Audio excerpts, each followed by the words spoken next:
3, 2, 1. Estamos aqui com o Tico Santa Cruz, que é ativista digital, está em São Luís, participando de um evento chamado Diálogos Insurgentes.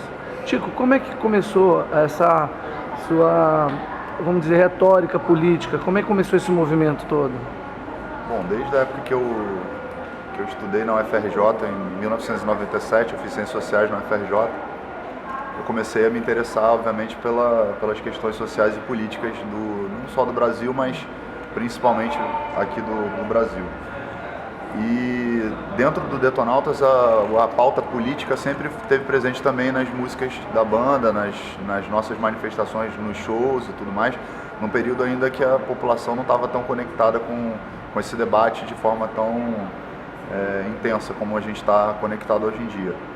Então, de certa forma, a minha vida sempre esteve ligada ao ativismo, não só ao ativismo digital, que é um ativismo importante, mas ao ativismo corpo a corpo, né? Aqui no mundo real, que é onde eu sempre me propus a dialogar. Criei um grupo em 2006 chamado Voluntários da Pátria, que foi um grupo que participou em várias escolas, em várias universidades, em vários presídios, em vários carcerários, de diálogos a respeito das questões políticas e sociais do Brasil. E hoje a gente está vivendo uma crise democrática muito grave, né? Então isso aguçou o interesse das pessoas pelo tema. A gente percebe que há uma superficialidade muito grande nesse tema dentro das redes sociais, então a minha missão vem sendo, de alguma maneira, tentar puxar as pessoas que me seguem, não são poucas, né? São 2,5 milhões, fora os outros alcances que a gente vai tendo de levante orgânico, e tentar fazer com que elas reflitam a respeito do que está acontecendo no Brasil, né? A quebra da democracia está gerando uma série de conflitos hoje entre os próprios poderes, que vem sendo bastante importante e bastante decisivo para a recuperação do país. Então, se as pessoas não entenderem o que está acontecendo, fica complicado da gente conseguir sair desse buraco. E eu acho que a minha função é tentar, de alguma forma, dialogar nesse sentido, de fazer com que a gente possa refletir e encontrar juntos um caminho para poder ajudar nesse resgate da democracia. Eu sou uma das pessoas mais lúcidas que eu vejo. Eu também sou ativista digital, a gente tem um blog, né? O blog Propaganda. E eu percebo, assim, o ativismo do bem. Você é uma pessoa do bem, você é uma pessoa que prega o bem, prega a paz. E já vi várias passagens suas em manifestações pedindo a paz, aquela que teve em São Paulo, que teve os sprays de pimenta e tudo mais. Você acha que a democracia ela foi perdendo força a partir do momento que a Dilma saiu do poder, sendo uma presidente honesta?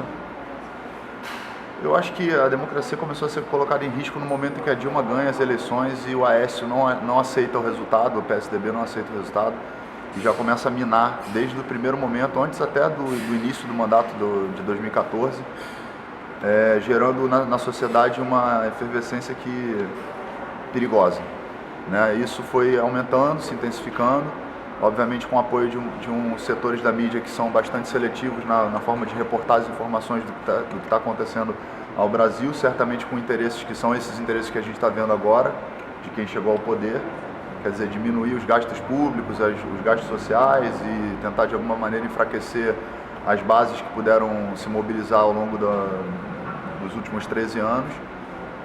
E eu acho que talvez eles não tenham entendido que a resistência da Dilma, por ser uma mulher honesta, até que se prove ao contrário, eles acharam que ela fosse renunciar. E eu acho que nessa história de achar que a renúncia ia acontecer, eles travaram a economia para gerar uma crise muito forte que atingisse toda a população. A população, de fato, está sendo cada vez mais atingida por essa crise, e uma vez que derrubaram a Dilma, não conseguiram e não vão conseguir recuperar em pouco tempo a recuperação da economia. Então isso está gerando um transtorno gigantesco, desemprego, inflação, uma insatisfação geral do povo, além das brigas de divisões internas que a gente está vivendo. Então isso é muito grave, né? Hoje a gente viu aí, por exemplo, o Senado e o Supremo Tribunal brigando, as instituições estão brigando entre elas, o que demonstra uma instabilidade muito preocupante para o país, porque quando o Congresso não funciona, quando o Judiciário não funciona, quando o Executivo não funciona, lamentavelmente, o quarto personagem dessa história é o poder que a gente não quer ver infiltrado ou inserido dentro desse contexto, que é a intervenção militar.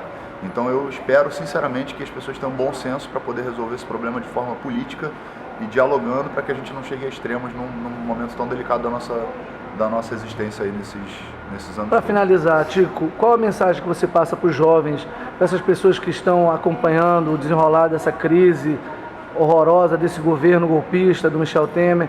Qual o recado que você passa para essas pessoas que estão votando pela primeira vez, para essas pessoas que votaram sem ter consciência política, votaram porque viram um cartaz bonito, porque viram na Globo, porque viram na mídia? Qual a mensagem que você passa para essa turma?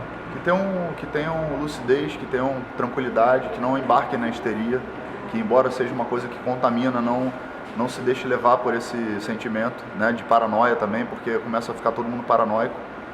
E eu acho que nesse momento a gente tem que ter frieza e tranquilidade para poder lidar com essas questões. Se a gente não tiver frieza, tranquilidade e lucidez para tratar desses assuntos, a gente vai embarcar num caminho de insanidade, de histeria, que pode levar esse Brasil a um viés de conflito sério, grave.